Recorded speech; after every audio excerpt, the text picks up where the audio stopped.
Good evening and welcome to Scotland at 7 here on Broadcasting Scotland. My name's Kenny McBride and I'm thrilled to be joined by two excellent guests. Firstly, by Professor John Robertson, formerly of the University of the West of Scotland, now of the Tusker blog. Professor John, how are you doing this evening? I'm well, thank you. Thank you for inviting Excellent. me. And on the other side of me, we have former MP and founding director of Momentous Change, Michelle Thompson. Michelle, how are you doing? Fine, thanks. Nice to talk to you this evening. Excellent. Well, it's great to have both of you here.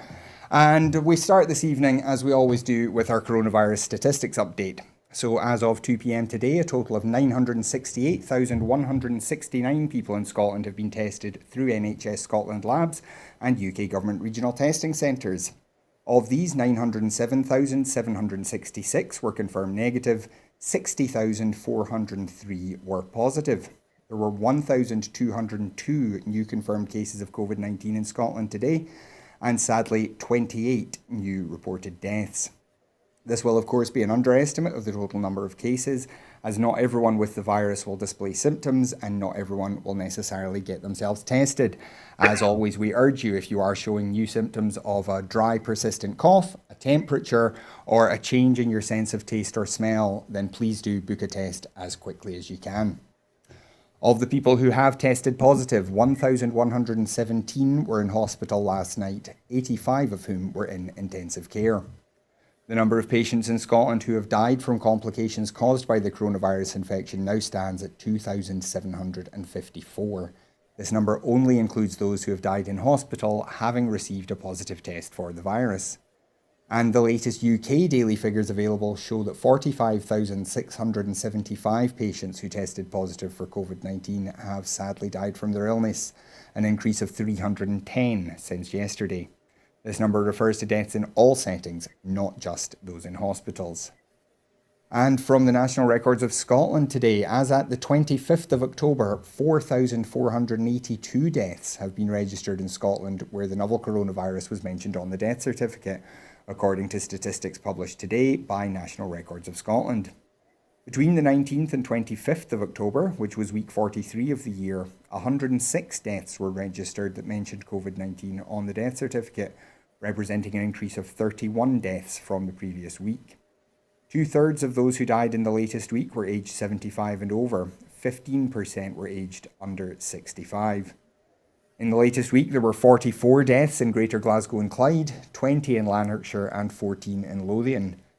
The majority of deaths occurred in hospitals, with 82 deaths. 18 occurred in care homes, and 6 were at home or in a non-institutional setting. And to place these statistics in context, the total number of all-cause deaths registered in the week ending the 25th of October was 1,170, 11% higher than the average over the previous 5 years. And if you'd like to join the conversation here on Broadcasting Scotland, you can do so on Twitter by following us at BroadcastScot and using the hashtag Scotland@7. As you can see, we'll be flashing some of those tweets up on the screen throughout the show. So if you've got any thoughts on any of our stories tonight, do please join us. But our first story tonight, Public Health Scotland has today published a report on discharges from NHS hospitals to care homes in Scotland. Health Secretary Jean Freeman commissioned the report in August to identify and report on discharges from hospitals to care homes during the first wave of the COVID 19 pandemic. The report found that the strongest association with outbreaks of COVID 19 was care home size, even when taking account of hospital discharges and other factors such as care home type, in line with findings observed by Public Health Wales in a similar report. PHS found that while hospital discharge is associated with an increased risk of an outbreak when considered on its own, the estimated risk of an outbreak was reduced and was not statistically significant after accounting for care home size and other care home features. Of the care homes with more than 90 residents, 90.2% had an outbreak, compared to just 3.7% of homes with fewer than 20 residents. So, John, I'll come to you first on this. I know this issue of deaths in care homes is something that you've been keeping a very close eye on for a while. What did you make of the report today? Well, I thought it confirmed something that really I've known and some others have known for quite a long time. This is now the sixth investigation into the causes of the care home deaths. And all of them, going right back for several months, have confirmed that hospital discharges played no or very little significant part in that. Now, what wasn't mentioned today was some of these earlier studies, including one from the ONS in England and one from the charity sector, BHA. They identified the overuse in large care homes, and you mentioned large care homes. These are corporate-owned care homes. The overuse of agency staff travelling between. Now, this is not to demonise or to blame the agency staff. The agency staff are themselves victims, insecure employment, low wages, and so on. But it seems quite clear to me that the hospital discharges notion is a myth, and it's a myth that's been perpetrated on the audiences really of the broadcasters and in the media and in the newspapers, with the intent of trying to lay the blame for the deaths in the care homes at the door of the Scottish Government, when they clearly lie at the door of the owners of the corporate care homes. Now, obviously, these outbreaks in care homes have been really difficult for a lot of families, obviously, with restricted visiting and everything. Having sick elderly relatives is really stressful. People have always been going to look for answers. What do you think, from the analysis that you've been doing on these different reports, what do you think the lessons are for the care sector? Well, I think that the lessons are that the care sector itself, to my mind, the lesson is not that the Scottish Government needs to do more. I think the advice was there. And the care homes have known for decades how to deal with infections. They have norovirus and flu infections every year. No one can tell me that there's something. I mean, clearly coronavirus is more virulent than these are and more deadly. There's no doubt about that. But the same principles exist. Some of the people who were discharged from hospitals had tested positive. The care home can deal with that if it operates along the principles it should operate, which is to isolate those people. Infection control should be second nature in care homes. So I think that the lesson is that the care homes, in particular some of the corporate and private owned ones, as you pointed out, the larger ones, need to get their act together. And I think probably they have now, after the shock of what has happened. And we've heard other public health experts talking about how maybe this is a kind of a moment of truth for the care sector, and that it's time now to bring it all back into the public sector, take the private sector out of the field. Do you think that's something that is possible, and do you think it would be beneficial? I don't think there's any doubt about that. I mean, it wouldn't be bringing it back in. I'm afraid the care homes have, especially those for the elderly, have for a long time been in the voluntary sector. You know, the Church of Scotland and so on would run care homes.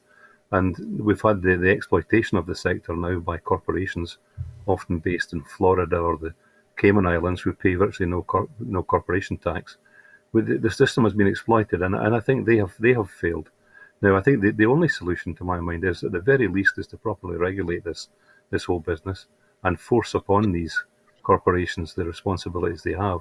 But probably nationalisation would be the best. And it makes no sense when you think of it to have the care of the elderly and other disadvantaged groups, vulnerable groups, in a different sector from the NHS. It makes complete sense to integrate them and to use the huge expertise that the NHS has, and which is now being used, but being used to subsidise corporations that make huge profits. Michelle, if I could come to you on this, I know you've not had the same eye on these statistics the way that John has. But when it comes to the way that the media has pursued this and the amount that the Scottish Government has had to do to try and explain what the situation is, even when, as John points out, there's been similar research in Wales, in England, other research done in Scotland that shows that it's not really been the Scottish Government's fault. What do you make of the way the media has responded? Well, of course, they're always chasing the story and the story of that day. And John makes an important point about the number of previous reports to this and the data that they've presented and the conclusions that they've drawn. And the tendency, particularly where you have these daily briefings, is they want to go for the story. And of course, we saw it today where there was the reference to the kind of side swipe where the mic was still left on. I think all of us, it's incumbent on all of us to remember that there are people dying through this. Therefore, the way that we respectfully behave is so important. And in that respect, I think that the First Minister, Nicola Sturgeon, is genuinely doing a very good job. And she's taking accountability for the situation and the stats, and she believes that's the right thing to do. The second point in terms of the media, beyond just going for the kind of bite-sized headline, is where is the reflection on the wider issues that John himself has set out, to which I strongly agree.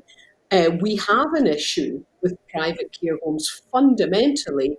They exist to make profit. That means they'll make different business decisions as to the number of agency workers they have. They'll try and shave to the minimum requirements in terms of their resourcing. They will want to always optimise their profit. John also mentioned around the kind of surrounding of health and social care. We've got so much further to go, and I think that kind of reflective consideration we're just not seeing coming through in the media, because guess what, guys? There are clearly issues in Scotland, and I guess we'll find out more going forward, but there are issues everywhere. And of course, the worst travesty of all, in my final statement, is the low wages within the sector, when all of us learned, if we remember the start of this crisis, how much we value these people who are giving their time in jobs that many people would choose not to do, but we realise how important they are to our society. And we've totally lost sight of that in this endless rush about everything being the bottom line. And again, we're not hearing much reflective narrative from the media about this wider picture. On that note, Michelle, you mentioned care workers, but we've seen that a lot of workers that were classed as key workers and were still working during the early lockdown are often amongst the worst paid. Do you think there's a chance now that we will start to reassess how we value different kinds of work? Well, wouldn't it be great if we could? We have to recognise that the Scottish Government at the moment have limitations in what we can do, because, here we get back to this discussion about all these fiscal levers owning our own bottom line, if you want to use that language in Scotland, whilst we're not independent. It would be fantastic to see that. But there are limitations for the Scottish Government. We should be honest about that. Do I think that there is a chance in wherever of the Tories starting to think differently? No, I don't believe that. So everyone was happy to clap for carers, but not to pay them proper, decent wages and value them in the way that we'd all like to see fit. And there's a correlation when you start to look at terms like kind of value and health, like Catherine Trebeck, who was running a session today, kind of draws the line about these societies that are values-based have seen less incidences through this crisis than countries that are bottom line based, like the UK. So it remains to be seen. I'd love to think so, but until we take that step forward, there are limitations to what and how we can change things. Even although I strongly agree with the Scottish Government, setting up the Care Commission and so on, because it starts to get the right narrative in place about we run our society for the benefit of society, not for businesses. Yeah, absolutely. Well, we move on now to a historical injustice, and miners convicted of certain offences relating to the miners' strike of 1984-85 will be pardoned in order to aid reconciliation within the affected communities, Justice Secretary Humza Yousaf has announced. John Scott QC's independent review of the impact of policing on communities during the strike recommends that, subject to establishing suitable criteria, the Scottish Government should introduce legislation to pardon those convicted for matters related to the strike. The pardon scheme will require new legislation to be introduced by the Scottish Government and passed by the Scottish Parliament in due course. The Justice Secretary said, "There is no doubt that many miners suffered great hardship because of the strike and convictions arising from it. Although the strike took place some 35 years ago, it is clear from conversations I have had with many miners that the pain they feel is still raw to this day.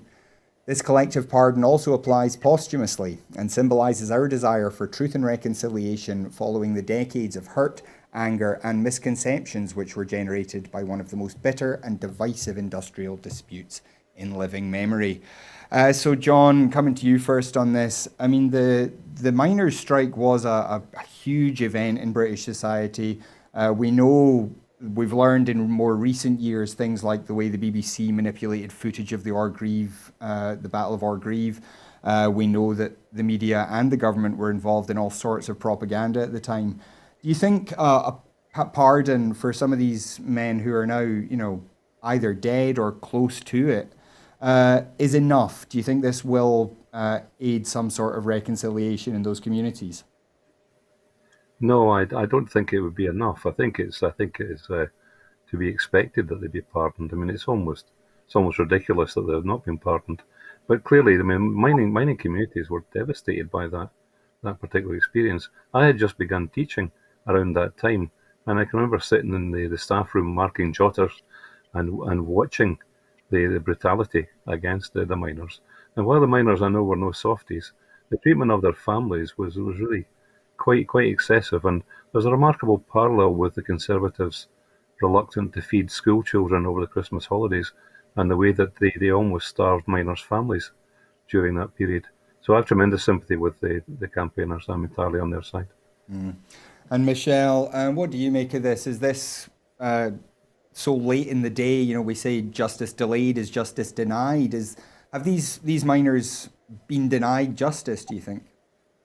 Oh, clearly. I mean, it's an absolute outrage what happened to them. And, the anger that's been felt and become steeped in communities is entirely justified.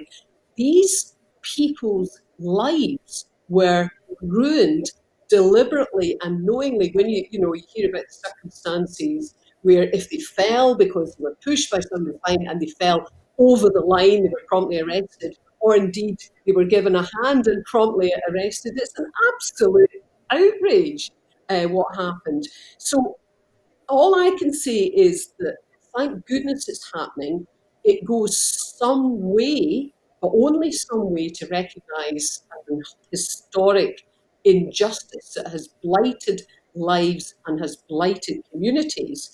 I mean, the people, obviously, some of them, regrettably, have now passed on, but for the people that are left, at least it draws a line in the sand and said, well, this mattered. I mattered. And I think that will be an important emotional thing. But perhaps there's also a discussion, that having been done, what should happen then to recompense them. And I think it will hold up a mirror to Westminster to at least encourage them to do the right thing eventually, because it really is an outrage. I completely am so happy to see this being done. I really am. Yeah, of course we have no news to report on what Westminster is doing about the English miners in the same situation. This is obviously a Scotland only thing that's happening at the moment. We move on now, though, and the SNP has demanded that the UK government back down from its hostile approach to vulnerable refugees seeking safety after 2 children were among the dead after a small boat sank in the Channel. The party's Shadow Home Secretary, Joanna Cherry MP, said that rather than stepping up efforts to secure safe routes for people fleeing hardship, persecution and conflict, Boris Johnson and Priti Patel had instead ramped up their rhetoric around cracking down on migrant boats. Save the Children has now called for a joint plan from the UK and French governments to ensure the safety of vulnerable people, stating that the English Channel must not become a graveyard for children. And Michelle, we've heard more and more of these horror stories of children dying en route to Britain and even in other parts of the world. What do you think is stopping the British government just now from taking a more compassionate approach? Well, this is a political move. It's this kind of otherism, if you like. That's them playing to their English nationalist gallery. And you have to look at it from their point of view. They, I suspect, would regard the policy thus far as a success, which sounds like an outrageous thing to say for all of us when you kind of consider that children are dying. And of course, there was a story in the news this evening about the Kurdish Iranian family of 5 parents and 3 children, the youngest which the body's not yet been found. But so for me to say I suspect they consider this a success is pretty shocking, but I believe it to be true, having heard some of the rhetoric in Westminster. It's shocking and disgraceful, but what would be the set of circumstances where we see it change? And I'm less convinced about that at the moment, I'm afraid to say, even despite the entirely correct calls of Save the Children and other agencies. And John, when you look at this, how much do you think this is all tied into the whole Brexit narrative of Britain kind of sealing its borders, keeping the foreigners out? Is that what you think has kind of driven a lot of this rhetoric that we've seen from Boris Johnson and especially from Priti Patel? Well, yes, I think Brexit has enhanced in the minds of many people that particular worldview, but it predates Brexit, of course, by a long time. That kind of hostility towards really quite small numbers of migrants arriving in a population of more than 60 million. They're clearly, had it been convenient in some other way, they could easily have been absorbed. I'm struck by the media coverage. That's my own particular interest. The media coverage, which is obsessed with Spitfire flyovers and so on, and the spirit of the Battle of Britain and so on. I'm surprised that vulnerable people arriving in small boats on the English coast. Why is that not the Dunkirk spirit too? It's quite strange. Yeah, I mean, Britannia ruling the waves is not really very credible if they're threatened by a family of refugees in a dinghy, are they? No, no. Yeah, well, we move on now. Still at Westminster, though. And following reports that Rishi Sunak is open to keeping the £20 per week universal credit uplift beyond next April, the SNP has urged the Chancellor to commit to making it permanent without delay, as well as extending the uplift to legacy benefits immediately. The SNP's Shadow Work and Pensions Secretary Neil Gray MP said, making the £20 uplift permanent and extending it to legacy benefits is the bare minimum that this Tory government should be doing to rebuild the UK's social security system.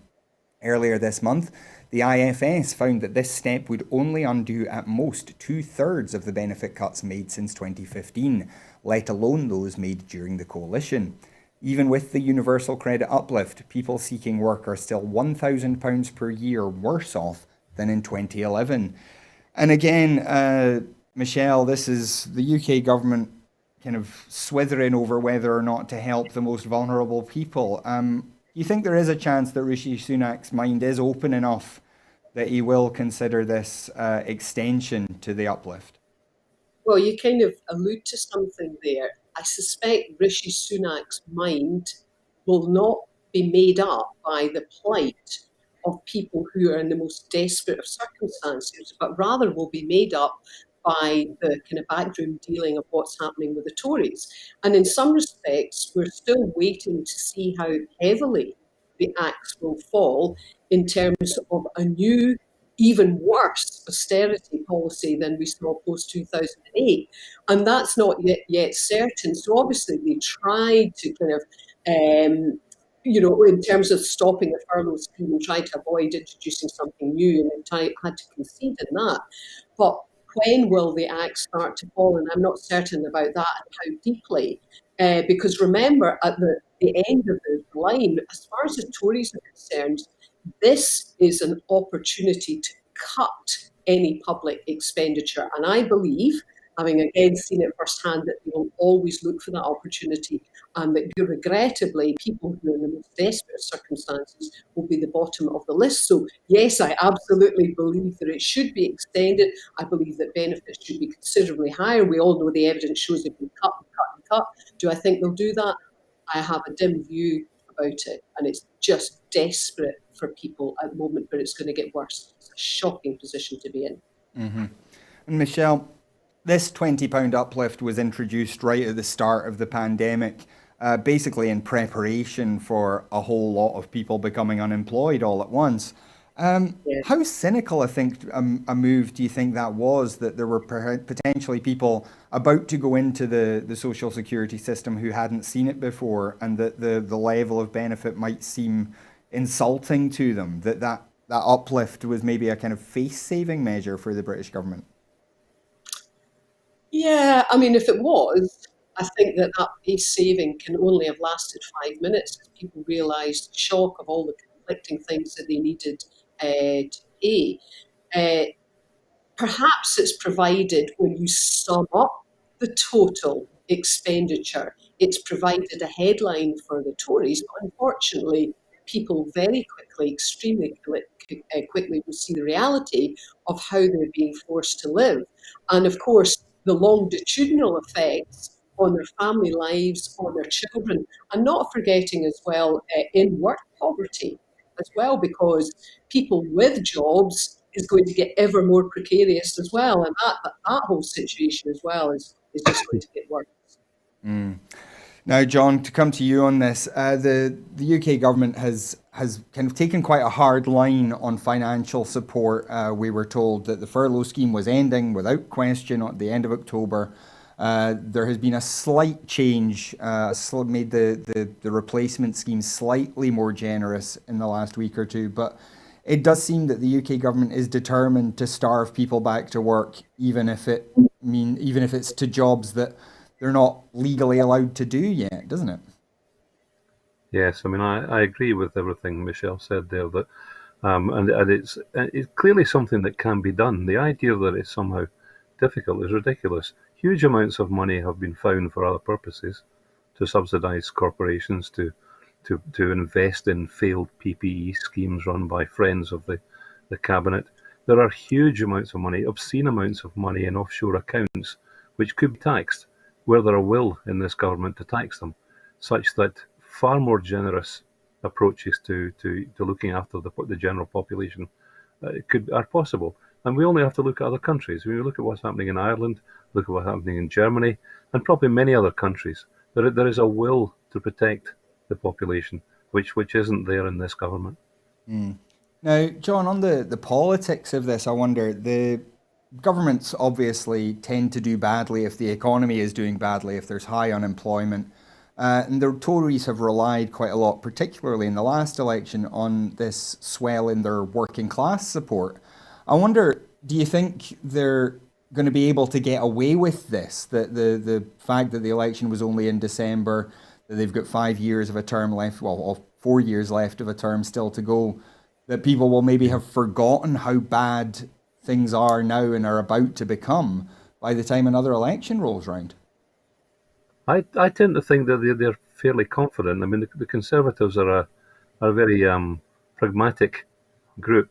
Um, I mean, they obviously they have a big majority. They have lots of time in which to deal with this. It wouldn't. I mean, I wasn't a professor of politics. I was a professor of the mediation of politics, of how politics is presented in the media. But so I'm not a student of the Conservative Party as such. But they will, when things look bad, and when they think they might lose the next election, then they will stab Boris in the back and replace him by someone else. I mean, they stabbed Margaret Thatcher in the back, so they won't hesitate to kick him out and find somebody, and maybe they'll move back to the centre ground. They'll find a new David Cameron, a new Tony Blair-like figure to lead them, and hope they can con the population one more time. And sadly, the evidence is that they can con the population quite easily with the support of the mainstream media.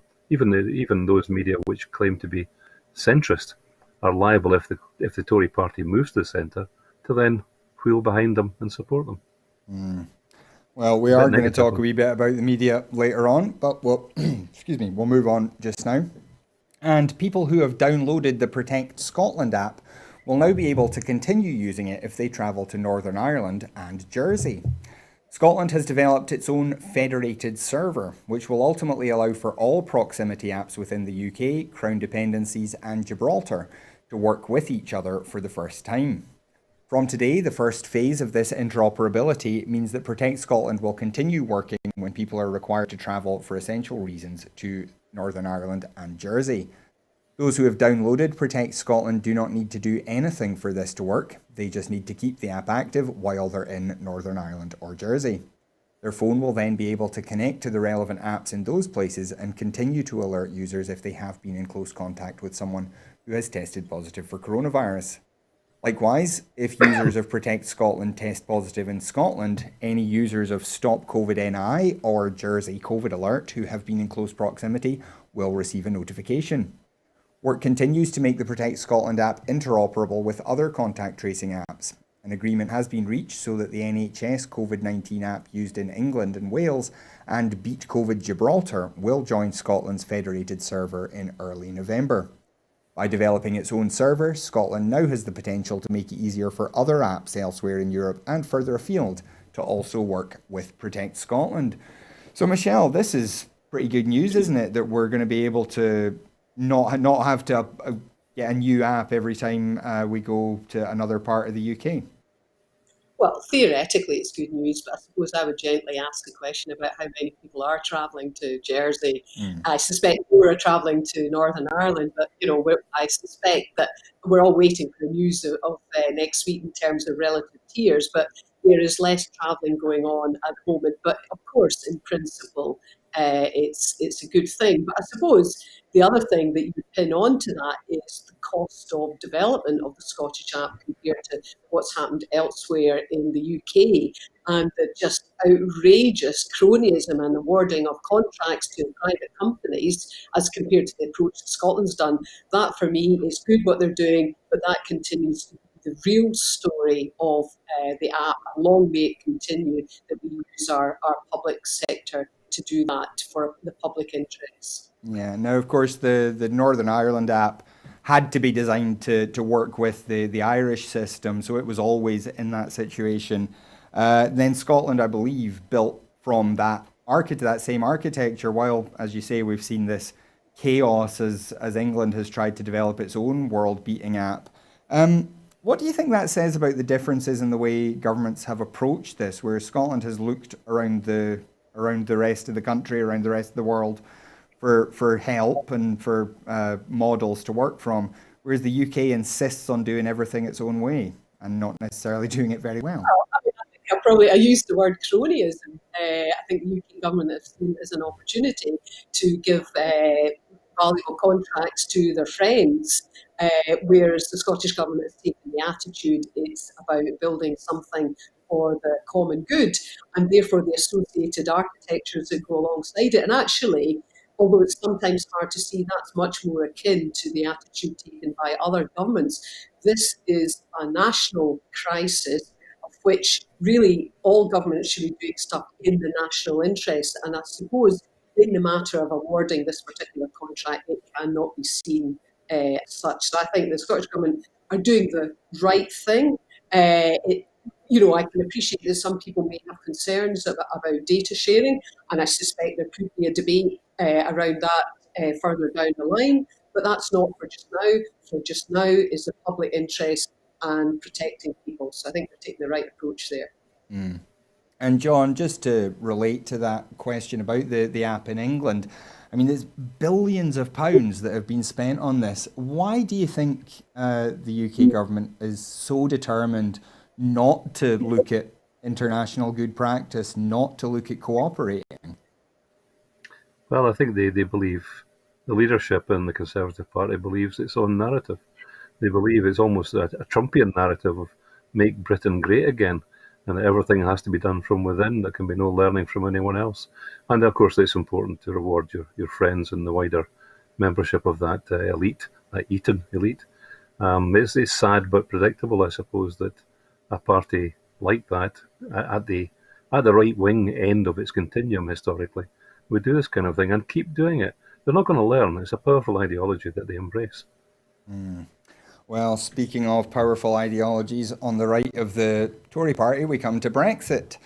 And Spain and Gibraltar want to reach a side deal with the UK to avoid having a hard EU border in southern Spain after Brexit, but have stumbled on a lack of political will in London, a Spanish diplomatic source said. The source said that any deal aimed at creating a shared prosperity zone in Gibraltar, a British territory over which Spain claims sovereignty, was unlikely before a full Brexit agreement. That broader deal remains uncertain just 2 months before the UK's post-Brexit transition period ends. We've made our suggestions, explored technical solutions on how to get there. What is lacking is the political will to close the deal. The ball is in the UK's court, the source said. Failure to reach a side deal on Gibraltar would carry a heavy social, economic and political cost, the source said. The Foreign Office has said it is committed to finding a solution to support Gibraltar. So, John, I'll come to you first on this. Gibraltar, of course, voted overwhelmingly, well over 90% against Brexit. It's now at the sharp end of potentially the worst outcome, where the border with Spain might be closed and the thousands of commuters who cross that border every day might be locked out of getting to their jobs. How big a problem do you think this is? Well, this is not an area in which I have been reading up. I mean, I was ready for the hospital discharges story. I don't know much about Gibraltar at all. I do know that they had good reason to fear. They had good reason to fear Spain and its long fascist phase. That's understandable, but I'm not sure how tenable that is now after many years of democracy in Spain. I'd imagine that Spain can make it very difficult for the people of Gibraltar if they want to, and I think some kind of negotiation needs to go on there. And hopefully the EU might do a bit more. The EU's been a bit passive at times. I think afraid to offend Spain. I think they need to be a bit more, the EU leadership need to be a bit more muscular with the Spanish leadership, and that might resolve things. But it's not my area, so. No. Michelle, obviously Gibraltar is in a particular kind of position. Do you think that this is just one of those consequences of Brexit that the Brexiteers didn't really think before they launched their campaign? They would have been told about it, indeed they were, they would have thought about it and largely concluded that they didn't care, is my view. I think it's a classic example of British exceptionalism yet again. And, when you mentioned in your kind of headline there about costs being highlighted in my head, I was saying, well, cost to whom? Because I don't think that the UK government will care terribly much. And in terms of the border from Gibraltar into Spain, I mean, there's daily travel. People commute as easily as they would from Arran to Ardrossan. So it will be a big hit there. So in that respect, Spain needs to do a bit of sabre rattling because they've got to manage expectations. They've got to try and get the UK round to at least give it some thought.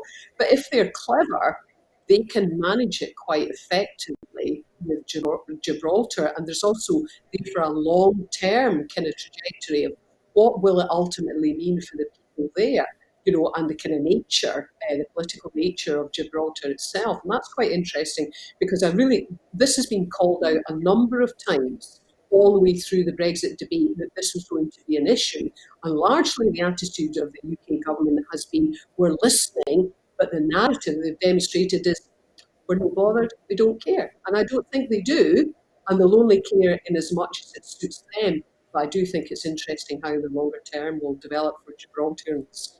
If that's what they are, I'm not sure. Yeah. Now, obviously, the UK has these long-standing border disputes in Gibraltar and also in Ireland. These are the two issues that freedom of movement kind of fudged and made possible for everybody to just not think about. Brexit has brought them to the fore. Is Brexit really a case of Britain kind of accidentally digging up all its old skeletons? No, I don't think it is. I think it's a deliberate philosophy. I think they are well aware of what they're doing and what they're enabling with this. I think this is exactly what they intend. And it'll be interesting to see how things develop in the States with Biden versus Trump. It looks at the moment that Biden might win, and that would leave the UK very exposed in terms of its kind of narrative about closing borders and huddling together for warmth, the kind of Little Englander mentality.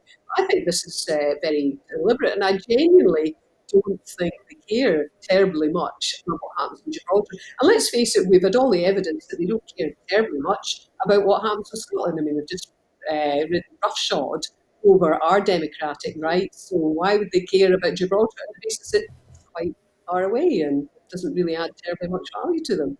Honestly, I know that sounds cynical, but that's what I think. No, well, cynicism is not necessarily unjustified, Michelle.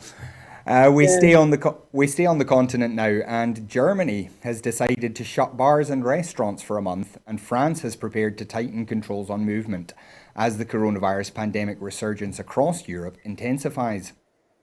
Chancellor Angela Merkel met with the minister-presidents of Germany's 16 states in a video conference today and agreed a partial lockdown that will see bars and restaurants closing from November 2nd to November 30th. Shops will be allowed to remain open on condition they set strict social distancing limits, according to sources close to the discussions. Cinemas, theatres, concert halls, sports facilities and trade fairs will also be closed, the sources said. In France, which has seen more than 50,000 new cases per day, President Emmanuel Macron will give a televised address this evening and is expected to announce further curbs on movement following the curfew measures introduced across much of the country last week. News channel BFM TV reported that the government was considering a month-long lockdown from midnight tomorrow, but there was no confirmation from Macron's office. The measures in Germany and France follow similar moves in Italy and Spain, and are expected to leave schools and most businesses working, and would be less severe than the near total lockdowns imposed at the start of the crisis in March and April. So John, I'll come to you first on this. Clearly every country or most countries are experiencing some sort of resurgence at the moment. Do you think that some of these temporary increased restrictions that we're seeing here, that we're now seeing in France and Germany, do you think those will be enough to curb the virus at this stage? Well, I can't really speak for what's happening in other countries, but I'm fairly confident that what's happening in Scotland will actually be successful to some degree anyway. I think we've learned quite a lot from the attempt to emerge from the first lockdown. And clearly some mistakes were made, and I think those mistakes were often made by members of the public as well as much as by members of government or professionals. And I think we're all a bit chastened by that. So I think as we come out of lockdown, as we will, because one of the things I noted at the outset, you gave lots of statistics on today's figures, but you didn't mention that that the actual infection rate is falling. It's been falling across Scotland now for about 6 days, and in some areas like Lanarkshire, which is getting a lot of attention, it's been falling for 7 days. There's no doubt to my mind that if we keep going, if people continue to be disciplined and keep goodwill, then I think we can come out of lockdown again. And I think we know a lot. We know a lot now about how to deal with this. We know how to open up hospitality carefully again. I think we'll probably see a more serious approach to closing down house parties this time round. And although I don't want to seem like a real spoilsport here, I think some slightly more muscular handling of house parties is required in everybody's interest, really. So I don't. Maybe I'm just a naive optimist, but I think we've learned a lot, and I think we'll come out of this one better than we did the last. And with every passing week or month, new developments in medicine, and perhaps a vaccine's coming. I don't know. I think the future's maybe not bright, but there's a bit of sun between the clouds.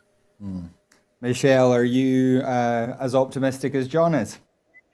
No, which is quite, I'm normally a pretty optimistic character, but I mean, we can't forget, even if the figures or there's a containment with more effective strategies, which is what I think John's describing, the byproducts of this pandemic will be piling up as well. And we're already starting to see that in a variety of reports around mental health and so on. And I would also point out that in terms of France and Germany, there's that kind of political thing going on there. Macron, he wants to be seen as strong, whereas Merkel is interested in what legacy she leaves. And of course, they also have much stronger support. And I did notice in the head of your piece as well, her engaging with all the 16 Länder in Germany and a very respectful approach being adopted. But I appreciate that slightly off the beaten track.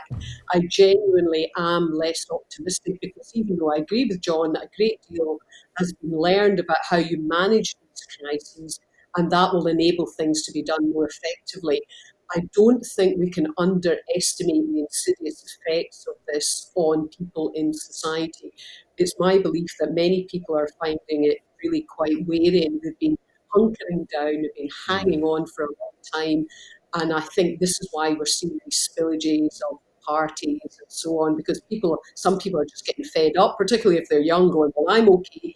Even people are saying, look, be respectful, because you'll affect other people. But I really do think as we go into the winter months and then into the spring, this is going to be tough for people. And, some of the messages about being kind and supporting people, I would reiterate, I think this is going to be tough for a lot Yeah. of people.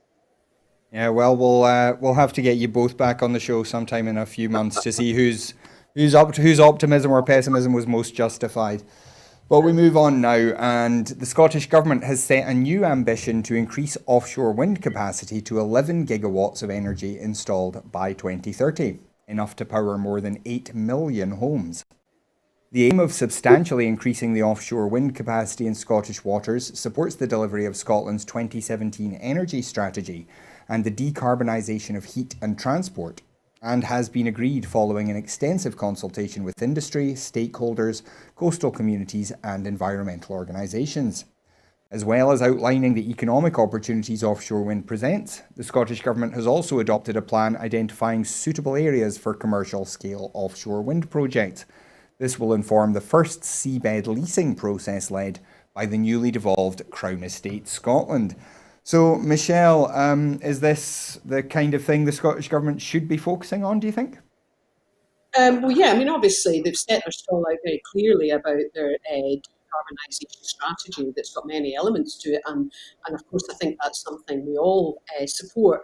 I'm personally interested in understanding the extent to which, as well as this just happening, it actually brings intellectual property into Scotland as well, because sometimes what we do is do good deeds around business and industry, but we're bringing in other companies to do it from other countries, and we're not getting the intellectual property. So I don't know enough about the particular example, but I would be interested in reading more about that. But yeah, of course, decarbonisation in all its forms, of which this is part, is vitally important. I'm being pleased to see, that this is a continued thread. And it was mentioned yesterday, for example, in Ivan McKee, the Minister for Trade, Investment, Innovation, his FDI policy that was published yesterday. And so I'm pleased to see a continuation of that. Great. And John, on that note, do you think there is a role for maybe the Scottish Government being a bit more active in, as Michelle says, kind of developing the industrial base in Scotland rather than having companies outside Scotland kind of just deliver things for us? Yes, that's the obvious gap in the situation. I mean, I was about to come in again, quite gaily optimistic about everything. I mean, clearly the prognosis for Scotland with regard to energy is really very strong. And although Boris Johnson has tried to co-opt the term the Saudi of the North or whatever it is, Scotland has we have most of the wind. I mean, we have tremendous potential. Offshore generation in particular, hugely efficient. Scotland will be in a position with the proper development, and it may be that, as you say, that the Scottish Government needs to maybe once it can actually raise money itself, get really into this to try and create job opportunities in the manufacturing side of things, which has clearly been the gap in the whole thing, and is a huge disappointment. But overall, I mean, I'm going to come down on the optimistic side again and say there's huge potential here. Scotland can be really very confident going forward after independence with its energy situation. Yeah, well, certainly if we have enough power to fuel 8 million homes, then that's a lot more homes than we even have in the country. So that was a pretty impressive target. But we are now at the stage of the show where we wanted to discuss the media. We have obviously John Robertson, a great media expert and a great media observer with us. So John, I want to come to you first on this. You've been studying the media for most of your academic life, and you've kept it up in your retirement. What do you make, first of all, of the way that the media has been in terms of transmitting the message about public health, about letting people know what the rules are, why the rules are, and things like that? How do you think the media has performed in that role of transmitting information? Well, I'll be predictably honest here and say that the performance of the UK media, and in particular of the mainstream Scottish media, has been shameful. They have obstructed the efforts of the Scottish Government to manage this pandemic. They have undermined it. They have scared the population. They've encouraged the population not to be strong in their solidarity. And you can see the evidence of that if you just look elsewhere. I was reading something by I forget his name now, a professor at Birmingham University, who studied the situation in Ireland. And it's a very different situation. RTE, the equivalent of the BBC, and the newspapers in Ireland, some of which are like the Herald, some of which are like the Sun. I had a look myself. I did a quick sort of scan over them. There isn't the same business of trying to find fault with what the First Minister has just said. Now, there is a critical media there, and on every other topic bar the pandemic, the media there are critical. They do attack government, and that's a legitimate purpose that the media have. But the pandemic, their purpose is to educate and to inform. Now, the BBC, I'll finish with this, the BBC in Scotland have a royal charter which says that they must inform, educate and entertain. And they're largely just embracing the last one. And by entertaining, I really mean scare. They're really letting us down very badly. And, I don't think it's an exaggeration to say that the death rate in Scotland, some of that lies at the door of Pacific Tea. Well, on the question of confusion, there has been a lot of talk about how confusing the rules are because there are 4 countries in the UK and each of them is doing things in slightly different ways. How much do you think that confusion, in so much as it exists at all, is because of this problem we have where UK government and UK media are actually only dealing with England, while Scottish media are trying to cover the UK and Scotland, and it's just there's the kind of imbalance of devolution, the imbalance of how the media is structured, makes it impossible for a clear single message to get out in Scotland. I don't think I don't really think it is confusing. I think people know which country they live in. I don't think there are many people in Scotland who don't know they're living in Scotland. The problem is that Reporting Scotland today, just today, for example, interviewed an English professor who clearly, to talk about this business of the clarity of the messaging on the pandemic, and she innocently, I suppose, was drawn into this, and her expertise is in what's happening with what she calls the government, and she meant the UK government, and she talked about the failures that have been made there, including the privatisation of the test and trace system there. And then occasionally she would realise that she was being interviewed by someone in Scotland. And the interviewer, the Reporting Scotland interviewer, then asked her a subsequent question about what's happening in England, essentially, although he didn't call it that. Now, that's going to confuse people. That's definitely going to confuse people. But it's not their fault. It's the media to blame. And I'm afraid that the Herald will post stories about what's happening in England as if somehow it applies in Scotland. That's where the blame lies. Now, Michelle, obviously you've had your own run-ins with the media, particularly media more interested in scandal than facts. I wonder, what have you made of the way the media have responded, particularly to the First Minister's briefings? You mentioned earlier this journalist that was caught on a hot mic today saying, "Oh, you gave her a good swipe there." What's your feeling about the way the media have engaged with those briefings? Well, I mean, I do think that they have a duty to hold her to account in general terms, but the way in which they do that in this particular pandemic, they have to be very careful and have the public interest at the heart. And the public interest in this case is people's safety and health. And remember the situation where the BBC wanted to stop beaming out the First Minister's daily feed of updates, and how they've kind of wriggled around that and allowed, in effect, increased politicisation of it, where the First Minister stuck rigidly to the script. These are the numbers today, as you did at the header of this programme, in fact, and this is the stats where they're at. They've kind of politicised it, and then, people have complained about it. So in principle, I don't have a problem with her being held to account. Actually, I go back to the comment that John is making. There's so many hats, in particular the BBC seems to be required to wear, because I agree with John, nobody can be confused which country they're living in, but they are getting mixed messages. If they down at 6 o'clock at night and watch the BBC News, it's very hard for many people in Scotland, I'm thinking perhaps people who are older, not across some of the detail that we are, to say, oh, no, that doesn't apply to me. That applies in England. It's really, really hard for people to discern that. I do think that has led to confusion. And I do think that the BBC needs to look at, and the other example, of course, is where similar strategies have been adopted in other countries, and we've seen some examples where they've allowed the opposition parties to call it out as completely ridiculous until it's immediately adopted, say in England, where Scotland's led on something, and they've made themselves rather silly in the process because they themselves have been allowing the politicization rather than fairly squarely going down the public health messaging. And Michelle, just before we wrap up for the evening, the First Minister herself has generally had what some people would say is a good pandemic. She's generally been held in quite high regard by the public.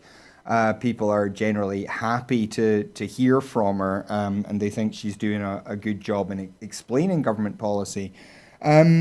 What do you think of the First Minister's performance, particularly again in relation to some of the questions that she's getting asked? I would agree with that. Across the whole piece, I think it would be extremely churlish of people to say that she had done a bad job. What I see is somebody who has consistently worked extremely hard. The effort taken to be across all of that data and information and managing it must be extreme. She must be absolutely exhausted, and all credit to her in that. But again, sometimes you've got to roll with it. The opposition need to try and find something to run on, and they've not, even with this, proven terribly successful. So they're not really getting many kind of arrows to stick, if you like. But genuinely, I think that all the ministers involved in this, people fail to appreciate how many hours they're putting in. I wouldn't envy their life at the moment. It is absolutely non-stop, and all credit to her, credit where credit's due, absolutely. Wow, that seems like a perfect place to end the show this evening.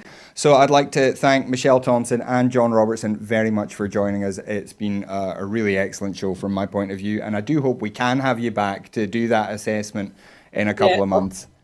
Yes. But that is just about all we have time for. So before we go, I do have to ask, if you're able to support Broadcasting Scotland, then please do go to broadcastingscotland.scot/register. Sign up there as a supporter, and your £5 a month is what helps us to be able to keep making shows and to continue to develop as a better broadcaster for Scotland than perhaps the one that John was commenting on earlier.